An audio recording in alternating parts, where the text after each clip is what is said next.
Bienvenidos a Alcanzando el Conocimiento. Nos encontramos con Jorge Cuevas, mejor conocido como el Buscalocos. ¿Cómo estás, Jorge? Muy bien, muy contento, pues platicando contigo ya desde antes de entrar al aire, muy contento. Desde antes, ¿verdad? A ver si me dices lo mismo que... Nunca me sale igual, ¿eh? Me dicen, oye, dímelo como el otro día. La censura, la censura. No, es que el previo es con vinito y todo es más fácil, ¿no? Sí, claro, ¿verdad? Oye, Jorge, ¿por qué el título? ¿Por qué Kama Sutra de la Innovación? Lo dices en tu libro, pero para la audiencia, ¿qué les puedes decir? Bueno, lo que pasa es que yo quería hacer un libro para hacer las cosas difíciles muy fáciles. Este tema de la innovación está muy sobado y era cómo lo explico de forma fácil. Lo quería hacer sobre todo para mis clientes. Yo acompaño equipos de innovación y era algo con lo que puedan esto aplicarlo en su vida diaria. Innovar no solo en los negocios, sino en su relación de pareja, en todo. Porque hoy en día, quien no innova está frito, ¿no? Entonces, pues resulta que me quedó un libro muy aburrido, lo tiré a la basura y después de que lo tiré a la basura empecé a pensar, ¿cómo hago que ese libro realmente sea entretenido? Y me empezó a llegar esta idea de la sexualidad. De hecho, el libro originalmente se iba a llamar El sexo de las ideas. Porque empecé a encontrar cómo había una gran metáfora entre la creación de innovar y la creación sexual, ¿no? Y después llegó un punto en que dije, no, es el Kama Sutra. Porque fíjate, el Kama Sutra, ¿cómo es? Es un libro de sexualidad que lo estás leyendo y lo que quieres es cerrarlo para irte a practicar. Entonces yo lo que quiero que pase con mi libro es que el que lo esté leyendo se vaya y lo aplique en su vida y en su negocio, sea un libro interactivo. 2. El Kama Sutra de la sexualidad requiere que seas un atleta. O sea, de hecho, la verdad, yo no escribiría del Kama Sutra de la sexualidad porque no me salen ni 4 de las posiciones que están ahí, ¿no? Hay que irse al Pilates 2 años para que le salgan a uno la mitad de esas cosas. Pero el Kama Sutra de la innovación requiere mucha flexibilidad física y que a la velocidad en la que va el mundo, quien no tiene flexibilidad mental está frito. Entonces el Kama Sutra de la Innovación es un libro de práctica para convertirte en un innovador con una mente súper flexible. Y bueno, el título de este libro, que bueno, es por cierto una publicación de Random House en su sello Grijalbo, bueno, si tú lo ves en cualquier librería seguramente te va a llamar la atención por este título seductor, pero ¿cuáles son las posiciones de ese Kama Sutra mental de la innovación? Bueno, de hecho son 4 posiciones que tienen sus subposiciones que viene cómo practicarlas. Fíjate, hablando de innovar, para poder explicar las posiciones, pues pensemos en qué requiere innovar la gente, ¿no? Se puede innovar desde transformar un producto, un servicio, un programa de televisión, un modelo de negocio, hasta transformar dónde pasamos Navidad. Hay gente que diario lo mismo, ¿no? Ya es, hasta innovar en dónde desayunamos, cómo vacacionamos, etc. Y entonces, para lograr hacer eso se requieren 4 posiciones. La primera, contrario a lo que todo el mundo cree, la primera no es lluvia de ideas. Porque cómo me aburre eso de que hablamos de innovación todo el mundo. La lluvia de ideas. Yo siempre había escuchado eso. La lluvia de ideas es una tecniquita que por ahí la vamos a ver en alguna de las posiciones, pero no. Con lo primero, la primera posición se llama explorar. Es decir, cuando yo quiero empezar a innovar, lo primero que necesito es ir a buscar inspiración. Entonces, por ejemplo, oye, yo quiero hacer televisión como no se ha hecho en el mundo, o diferente, bueno, que se ha hecho en el circo, que se ha hecho en el deporte, y cómo empiezo a abrir nuevos puntos que luego voy a poder hibridar con la televisión. O por ejemplo en la música, ¿no? Oye, ¿sabes qué? Pues sí, yo toco perfectamente música clásica. Saludos a Tesla. Tesla es un grupo de punk que es dirigido por un cuate que es director de una orquesta en Jalisco, ¿no? Entonces, cuando él hibrida el punk con la música clásica, pues sale una cosa fantástica, claro, de un buen músico, ¿no? Entonces, yo estoy hibridando sexo con innovación. George Lucas hibridó un clásico de la literatura, el monomito de Campbell, con efectos especiales, y ve el éxito que tuvo en Star Wars. Pero si yo quiero hacer eso, necesito primero no ser un especialista. El mundo de hoy no es un mundo de especialistas, es salir y buscar y buscar y buscar, y eso es explorar. Y fíjate algo bien curioso, igual que en la sexualidad, hay que ir a explorar sin buscar el resultado. O sea, la peor experiencia en sexualidad es cuando te vas directito a la genitalidad y a querer tener el orgasmo sin explorar. Hay que explorar. Y acaba siendo algo muy aburrido. Por supuesto, porque acaba siendo algo muy aburrido, algo muy mecánico, algo fatal. Y por eso hay que combatir en innovación la opinación precoz. ¿Qué es la opinación precoz? Pues es cuando la gente se viene con sus ideas muy rápido. Ok, entonces tú estás explorando y a veces, no sé si te ha tocado que vas a una junta y ya alguien convocó a la junta y ya trae su idea preconcebida. Ese se vino antes de entrar al salón de juntas, ¿no? Sí, claro, y no lo cambias con nada. Con nada, y esta es mi idea. Y entonces lo que hay que evitar es eso, lo que hay que es escuchar al otro. Palabras prohibidas es, esta es mi idea. Hay que despersonalizar las ideas. Oye, esta es una idea. y esta es otra idea y hay que mutar las ideas. Entonces ahí es donde esa primera posición implica mucha divergencia, mucha apertura, no casarse con las cosas. En la innovación no es bueno casarse, puros amantes, me refiero a las ideas. Los consejos, ¿eh? Sí, por supuesto. Ya el otro es su vida y yo no me... Exactamente. No es mi terreno. Solo no en la innovación. No me compete. Pero fíjate que todo esto es algo que lo vas aprendiendo, practicando, porque así nos enseñaron a defender nuestro punto de vista a muerte. Cuando a veces nuestro punto de vista es el que no nos está permitiendo hacer algo diferente. O avanzar, ¿no? También. Claro. A veces tus mismas ideas o como ese molde que ya traes hecho de varios años, de la escuela tradicional de la que también hablaremos, ya te encasilla en ciertas inercias, ¿no? Y eso tampoco te hace avanzar más allá. Y por eso entonces vemos que para poder avanzar necesitas ser un no experto, un aprendiz. Y tú fíjate, y piénsalo en el tema de medios que estamos platicando. Pues los que están haciendo las innovaciones no eran los expertos, son los neófitos, los que llegan y se atreven a probar lo que nadie se atreve a probar y todo el mundo dice, blasfemos, así no se hace televisión, así no se hace radio. Pues digo, pero lo está haciendo muy bien. Y lo ven y lo replican y se vuelven virales y demás, ¿no? Pero está justamente llegando a la segunda posición, y la segunda posición es disruptizar. Eso, hablas de disruptivo, disruptor, disrupto. Las diferencias. Yo disrompo, tú disrumpes, él disrumpe, nosotros disruptizamos.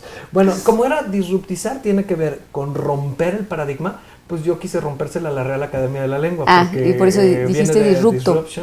Y no, nada más que a mí no se me hacía sexy, así, un disruptizador o disrupción. Entonces, disruptizar, lo hice verbo. Entonces, ¿qué es disruptizar? El arte de confrontar lo establecido. Oye, circo, ¿y si el circo fuera sin animales? Oye, televisión, ¿y si cualquiera puede ser un periodista? Ya ves que ahora dijo Humberto Eco que cualquier tapado podía ser un periodista, me dio esperanza, dije, mejor hasta yo puedo. Pero es disruptizar, es este hábito de confrontar y de romper lo establecido, porque en el sexo, igual que en la innovación, lo que más nos friega son las ideas, las cosas preconcebidas que nos dijeron al respecto de ciertas cosas. A veces me dicen, no, eso es con las mujeres, la represión. Yo veo mucho más liberada hoy a la mujer. La represión masculina en sexualidad es impresionante. Es impresionante. Hay un problema con el desempeño, por ejemplo, porque ese es un inhibidor terrible. Tiene que hacer un buen desempeño, compañero. Tiene que ser un buen amante. Ese es peor que el pípila, la carga que traes con eso. Entonces, si tú quieres... Sí, porque yo no sé, confunden amante con ser gigoló, confunden amante con otra cosa. Claro, y o con Superman también. O con Superman, exacto, ¿no? Y al igual que en la innovación, en la sexualidad, fallar se vale. Claro. Y probar, e intentar. Y experimentar, y que esa es la tercera posición. O sea, la segunda es el disruptizador. Y entonces tú en un proyecto exploras, buscas inspiración, disruptizas, o sea, te das permiso de confrontar lo establecido, y luego la creatividad tiene que ver con experimentar. Antes ahí quiero preguntarte porque tú hablas, antes de que nos vayamos a esa tercera posición, hablas de que la educación tradicional, no nos sirvió nunca para innovar, y que lo que ayuda mucho es conversar, exponer tus ideas ante otros y decir, ya lo dijiste un poquito al principio, pero ¿a qué le llamas exactamente a ese estar como pimponeando las ideas? Bueno, en la educación tradicional le tenías que decir que sí al maestro para pasar, sí, ¿no? Aunque no entendieras. Y además, y si entendías, tenías que estar de acuerdo con él. O sea, ser irreverente estaba prohibido. O te iba mal en las notas, ¿no? Claro. O te sacaban del salón. Tengo un libro, nomás no sé de quién es, que era Enciclopedia de los malos estudiantes. Y ya ves ahí a Einstein y a todos estos pelados, ¿no? A don Beto Einstein. Yo soy un poquito igualado porque esos genios trato de verlos más cercanos. Pues para que nos inspiren más, ¿no? Pero entonces, bueno, en la educación habla el maestro, tú no hablas. Entonces no aprendes, porque la forma en la que aprendes es conversando. Yo leo el libro y yo los invitaría a que lean mi libro y lo echen a perder.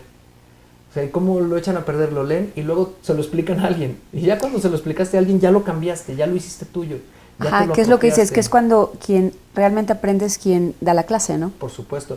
Y yo te doy por no decir la clase y tú me contestas con otra cosa y ya me estás dando la clase y empezamos a tener este juego en el que la conversación va fluyendo y pues, de una manera muy sabrosa empezamos a adquirir conocimiento. Fíjate, a mí me gusta mucho llevar a mi hija a museos y he logrado que mi hija se enamore de los museos. Qué bronca veía yo, y a veces hasta con sus amigos y todo en los museos, que lo ven como algo tan sagrado y tan protocolo. Llegan al museo. La obra de Rodin, la obra de Dalí. No, pues, ¿quién era este güey de Dalí? A ver, mira, piensa, imagínate. Y en la medida que empiezas a, ¿qué sientes cuando ves esta pintura? A ver, tú si lo hubieras pintado, ¿por qué harías? Y en la medida que yo le voy preguntando a mi hija esto, pues ella se va emocionando. Ay, qué buena idea. Y luego ya llega y ella empieza a pintar, pero ella tiene que ser protagonista, no puede siendo solo espectador. Entonces, claro, cuando tú empiezas a decir, oye, si yo hubiera pintado esta obra es porque yo quizá sentiría esto y lo hago, entonces empiezo a involucrarme en las cosas. Y no, déjame, voy a admirar lo que hizo Van Gogh.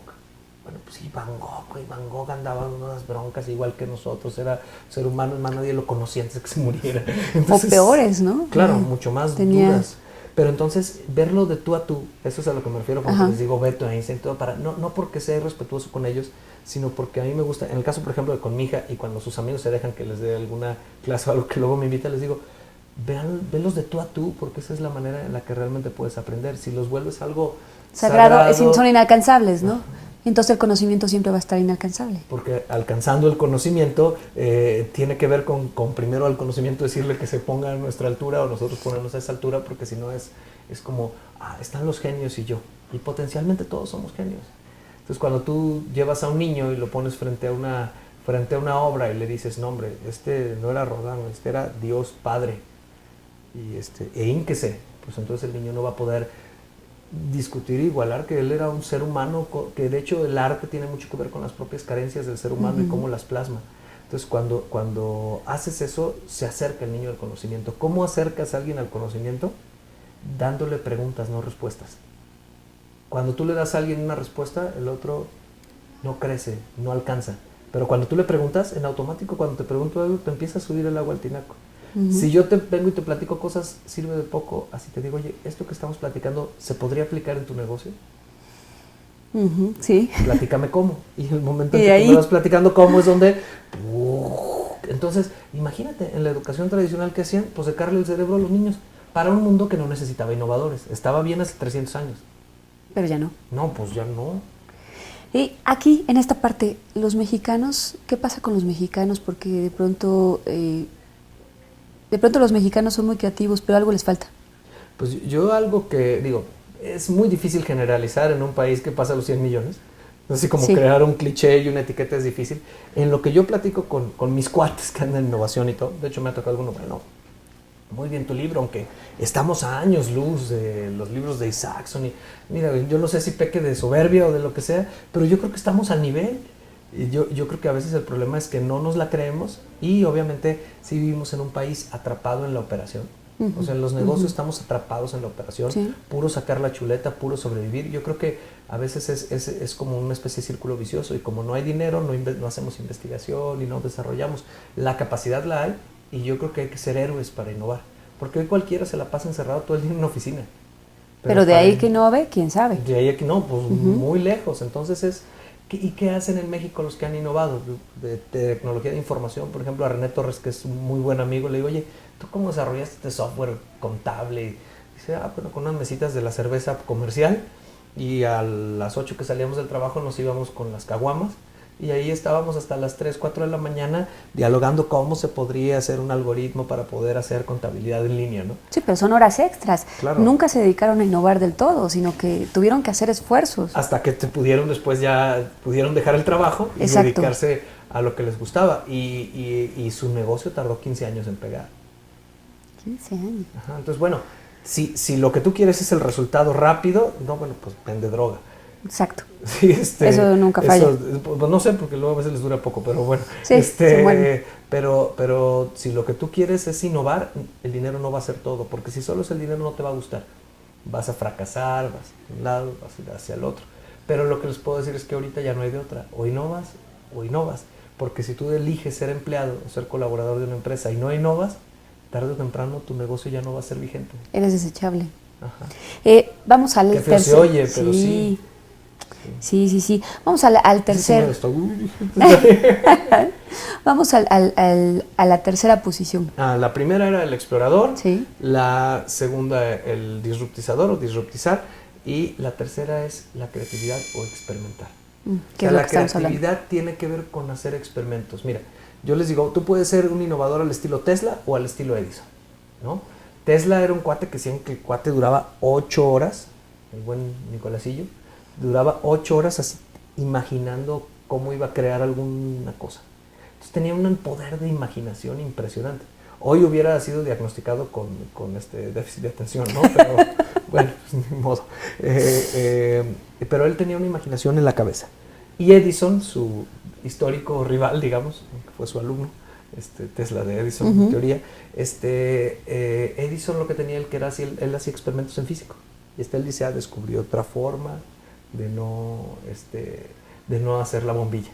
Entonces, las personas de a pie, como yo, pues tenemos dos sopas: desarrollar la imaginación de Tesla o ponernos a hacer experimentos. ¿Y cuál es mejor? Pues yo creo que ponernos a hacer experimentos. Solita la imaginación se va desarrollando, pero no nos vamos a esperar a ser Tesla. Podemos ser genios al estilo Edison. ¿Y cómo lo haces? La recomendación es bien sencilla: asigna el 10% de tu energía a hacer experimentos. A ver si me explico. Si yo voy a desayunar fuera 10 veces al mes, una de esas veces voy a ir al lugar que nunca iría, comeré las cosas que nunca comería. Digo, si quieren apostarle más del 10% está bien, pero cuando menos el 10%. Oye, si nosotros salimos de vacaciones, cuando menos uno de los días haremos una cosa distinta. Si yo voy al estadio todos los domingos a ver fucho, bueno, cuando menos uno de esos días voy al hipódromo o voy o me quedo a ver otro deporte o tenis. ¿Por qué? Porque el cerebro va desarrollando nuevas autopistas y vas haciendo experimentos. Ahora, por ejemplo, soy vendedor y yo tengo mi manera de hacer el approach con el cliente. Cuando menos uno de cada 10 voy a experimentar. Porque si no, va a llegar un punto en que la vida y el mercado me digan, ya no le puedes hacer como puedes y ya no voy a tener tiempo de experimentar. Entonces lo que hay que hacer es estar experimentando permanentemente. Oye, si tengo un programa, una de las secciones va a ser un experimento. No le doy en la torre a todo el programa, pero digo, porque echando a perder se aprende. Pero tengo ese experimento. Algo a lo que yo me dedico es a instalar innovatizadores. ¿Qué es eso? Un laboratorio. Ah. Nada más que ya es que yo invento las palabras. Sí. Entonces, que las empresas requieren un laboratorio en la parte comercial, en la parte de producto, en la parte de marketing. Si no estás haciendo experimentos, lo dices, no, es que yo no soy innovador. Pues no, pero ¿cómo lo sabes? ¿En qué momento estás haciendo experimentos? Obviamente, dice mi papá que él experimentó conmigo, de sus hijos, ¿no? Dice, tú eres el laboratorio y la torre. No, pero me refiero, pues en la educación de nuestros hijos es intentar cosas diferentes. Cada quien juzgue cómo le fue. pero es algo bien importante en esa posición y no estamos acostumbrados porque nos enseñaron a querer que seamos como viene a la primera. Pero necesitamos arriesgar y fracasar, cuando menos el 10%. Sobre todo los mexicanos no estamos acostumbrados, digo, ya sé, no vamos a generalizar con los 100 millones y muchos de aquí a lo mejor se van a sentir ofendidos, pero queremos las cosas fáciles, ¿no? De pronto, esa parte, no estamos acostumbrados como a arriesgar más, pero tampoco fuimos enseñados a eso. No. Venimos de moldes muy rígidos. Mi hijo quiere que le vaya bien la vida así, pues hay que fregarse. Entonces venimos de la cultura del esfuerzo. Exacto. De hecho, ayer platicaba con un amigo inglés y me decía, mira, los ingleses no somos así todos que si no sé qué. Igual que los mexicanos, lo que menos tienen es huevones. Así me lo dijo tal cual, es que es un inglés que ya habla muy mexicano. Me dice, o sea, el problema del mexicano es que trabaja demasiado sin meter creatividad. Sí, y demasiadas horas. Y demasiadas horas. Y terminan siendo el hombre o la mujer orquesta muchas veces y terminas del trabajo y te vas a tu casa y sigues trabajando. Es que la OCDE creo que sacó hace poco un estudio y somos después de... No, mentira, trabajamos más que Corea. Más que Corea. Sí, pero no generamos el mismo nivel de riqueza. No. Que falta innovación, creatividad. Y fíjate, hablando de alcanzando el conocimiento, yo pondría desarrollando el conocimiento también. Entonces no investigamos y no creamos conocimiento en la medida suficiente. Claro que las universidades tienen a sus investigadores y todo, pero hoy necesitamos un punto intermedio entre el cuate que es nada más un operador y el investigador de carrera, a un punto medio en que las empresas se haga investigación para desarrollar cosas innovadoras en modelo de negocio. Todo. Esa figura no la hay, ¿me cachas? No. O eres un investigador así, super nerdo, diría mi hermano. Emérito. O la otra, pues eres un cuate que nada más se dedica a sacar la chuleta. O que acabaste la prepa o la universidad a duras penas, ¿no? Y el investigador necesita hacerse más práctico y el práctico necesita hacer más conocimiento. Más profesionalizado. Entonces, ¿cómo haces más conocimiento? Oye, pues ¿sabes qué? Estoy haciendo focus group con mis clientes porque en esa investigación estoy descubriendo, por ejemplo, ¿no? Un tip súper chido de innovaciones. Empiecen a hacer focus con sus clientes y empiecen a preguntar ¿cuál será el futuro de esta industria? O sea, ¿cuál será el futuro de los medios de comunicación? Porque el innovador es, fíjense, yo creo, igual me puedo equivocar, que los medios de comunicación como los conocemos, cuello en poco tiempo. pero va a seguir habiendo medios de comunicación, se requiere que se comunique. Entonces hay una frase en innovación que es hermosa.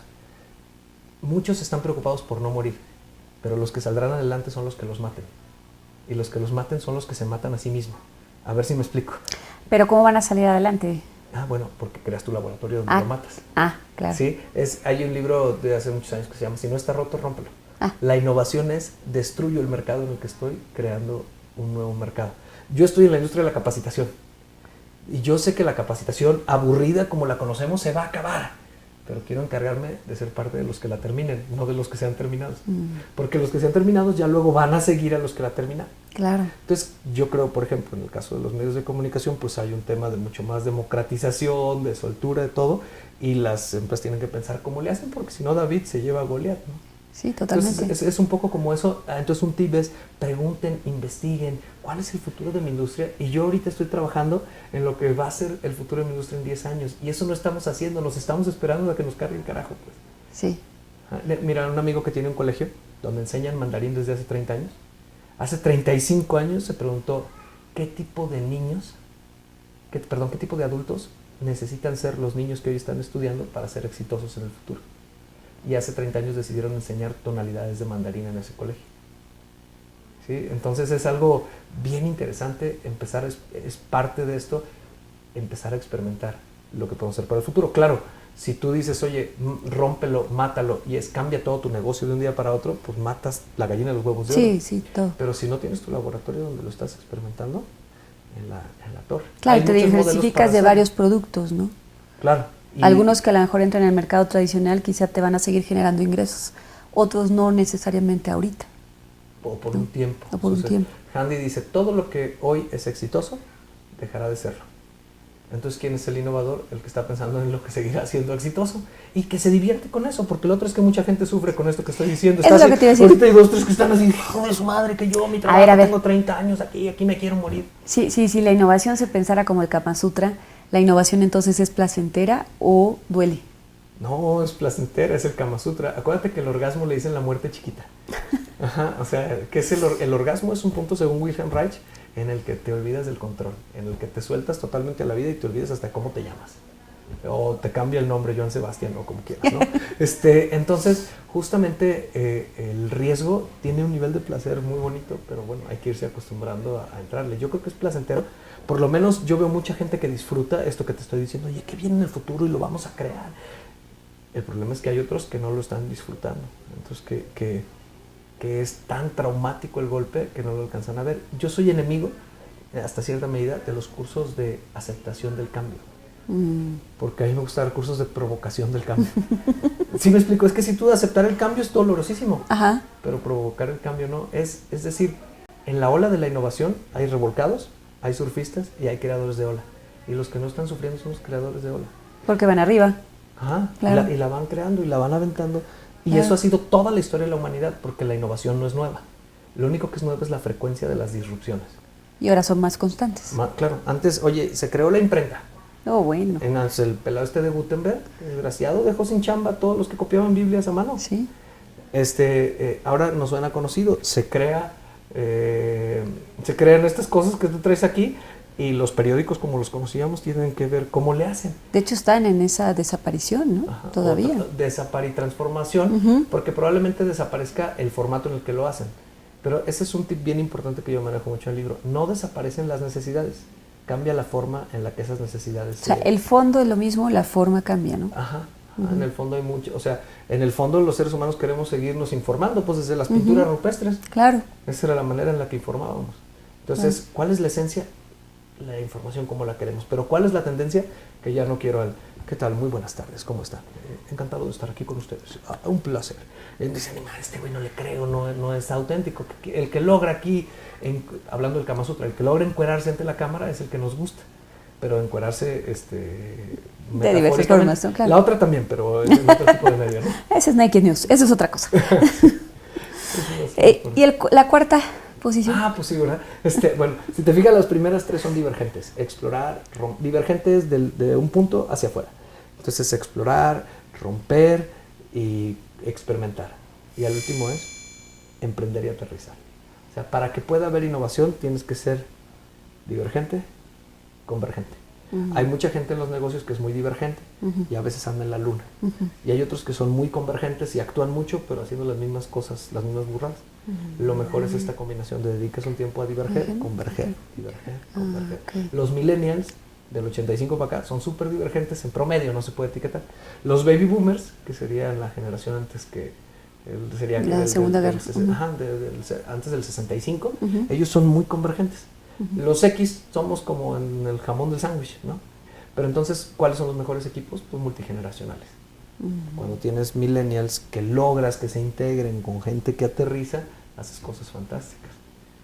Porque O sea, es decir, si eres divergente en los negocios es que planeas una cosa y todo, buscas todo, pero los que no lo logran es los que no convergen.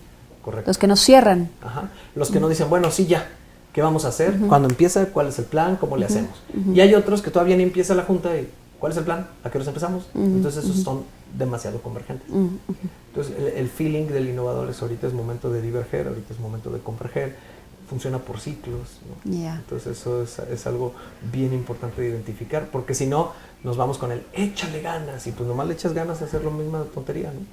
De pronto mover todo este ecosistema, digo, está muy interesante y sí es muy divertido como lo platicas y sí dan ganas de acabarse el libro y como dices, ponerse a practicar, pero de pronto falta como esa cultura, como que hay una barrera muy grande de todos los mexicanos que hace que ese ecosistema de innovación no esté funcionando. Por supuesto. Mira, yo te voy a decir, por ejemplo, ahorita saludos a, por ejemplo, en Demec, en Chihuahua, hablando de clientes, algunos que me dejan decir nombres, pero no estoy metiendo aquí goles ni nada.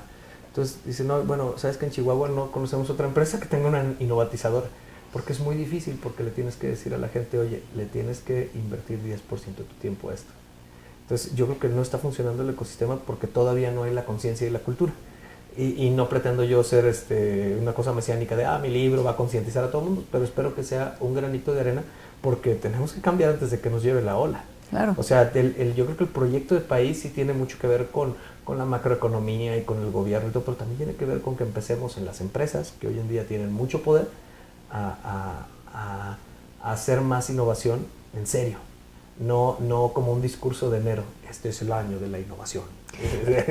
Exacto, que ahí te iba a decir con lo que empezaste al principio, que el tema de la innovación está muy sobado y que solo está en el discurso, bueno, eso yo lo agrego y lo retomo de lo que acabas de decir, es que es eso, de pronto todas las instituciones de gobierno, todo el mundo dice que la innovación y todo, pero la verdad es que no jala. No, pues es que no la están viviendo. Sí hay, o sea, es difícil en el sentido de generalizarte, que sí ves mucha gente haciendo, sí, pero todavía yo creo que no es la masa crítica que le da la vuelta esa masa crítica todavía no la tenemos. Y en eso pues es en lo que andamos y por eso nos dicen locos, ¿no? Y llegas y te encuentras con gente que, no, pero es que aquí siempre lo hemos hecho y tú ves a empresas enormes que dices, oye, es que tu mercado ya no va a funcionar en 5 años. Y están esperándose a que pasen los 5 años para realmente hacer los cambios y no les está divirtiendo. Y me parece, Christensen, el autor del término disrupción, dice que una de las cosas principales del problema en México es que se invierte muy poco en innovación disruptiva y se invierte mucho en innovación incremental. O sea, como más parecido a mejora continua, poco a poco, y no hacemos laboratorio. Pues. Sí, cosas rápidas, cosas que rompan. Y que te puedas arriesgar a fallar. Entonces, obviamente, los únicos que lo hacen pues son los startuperos, ¿no? Entonces, pues no tienen nada que perder. Exactamente. Pero las grandes empresas no. Ahora, otra fórmula que hay, que sí hay algunas empresas, no ubico ahorita en México, pero por ejemplo en Estados Unidos sí es algo que se está haciendo, es la gran empresa le cuesta, porque las empresas ya la gente es súper tronca en las grandes, es ya muy supuesto ejecutivo, no quiere cambiar, etcétera. Entonces, además le sale muy caro a veces crear una innovatizadora adentro, con el nombre que ellos lo tengan. Entonces lo que se hace es que las mismas empresas financian incubadoras y entonces ellos van y compran los mejores proyectos. Bueno, como quieran que le hagamos, pero tenemos que estar creando cosas, apostando. Sí, porque el empresario dice, bueno, ¿por qué voy a cambiar mi forma de hacer las cosas si todo el tiempo me ha salido, o sea, mi fórmula me sigue saliendo bien, ¿no? Pero no necesariamente le va a seguir saliendo bien. Exactamente. Y además nosotros no llegamos y le pedimos, pues sería una idiotez, cambia todo. Eso ya cuando le dices cambia todo es porque ya se le está muriendo la empresa. O sea, ya es como despierta. No, si lo haces a tiempo, entonces el laboratorio es donde vas creando el futuro. O sea, el futuro se tiene que crear todos los días. No nada más, imagínate, o sea, crean el futuro cuando están urgidos. Sí, ¿no? Y eso es igual que en el sexo, al urgido nadie lo pela. Sí. O sea, cuando estás bien y te sientes a gusto contigo mismo es cuando atraes. En este caso atraes negocios, oportunidades, Sí. o lo que sea. Sí. Pues ya para terminar, Jorge Cuevas, algo más que le quieras decir a la audiencia sobre el Kama Sutra de la innovación y sobre la importancia de pensar en la innovación y tener esas dos partes, ¿no? Como la imaginación de Tesla o como los inventos de Edison. Bueno, yo lo relacionaría mucho con ustedes, con alcanzando el conocimiento. Yo creo que en lo que somos colegas es que justamente hay que cambiar el enfoque, hay que ser partícipes del conocimiento. Entonces aquí tienes de dos sopas, ¿no? Alcanzar el conocimiento y mi propuesta es crear el conocimiento. Y creo que dentro de cada uno de nosotros hay un innovador para todo en la vida. Lo que a veces falta es esa seguridad y lo que a veces hay es idolatría por los gurús. Pero Exacto. todos tenemos a un gurú dentro, porque fíjense, ahí te la pongo. Para ser un genio hace falta estar neurótico nada más. Y todos tenemos algo de... Nada más es canalizar la neurosis. Y lo digo muy en serio, ¿eh? Oye, yo soy súper obsesivo. Ay, no, pues ¿sabes qué? Hazte supervisor de calidad. Oye, yo soy súper chistoso. Bueno, pues empieza a hacer webinars para aprender diferente. No lo sé. Tu defecto es tu mayor virtud, pero hay que empezar a canalizarla para crear el conocimiento. Pues Jorge, muy interesante. Gracias por esta entrevista. Encantado. Y gracias por estar aquí con nosotros en Alcanzando el Conocimiento, una herramienta vital o crear el conocimiento. Gracias, Jorge. A ti.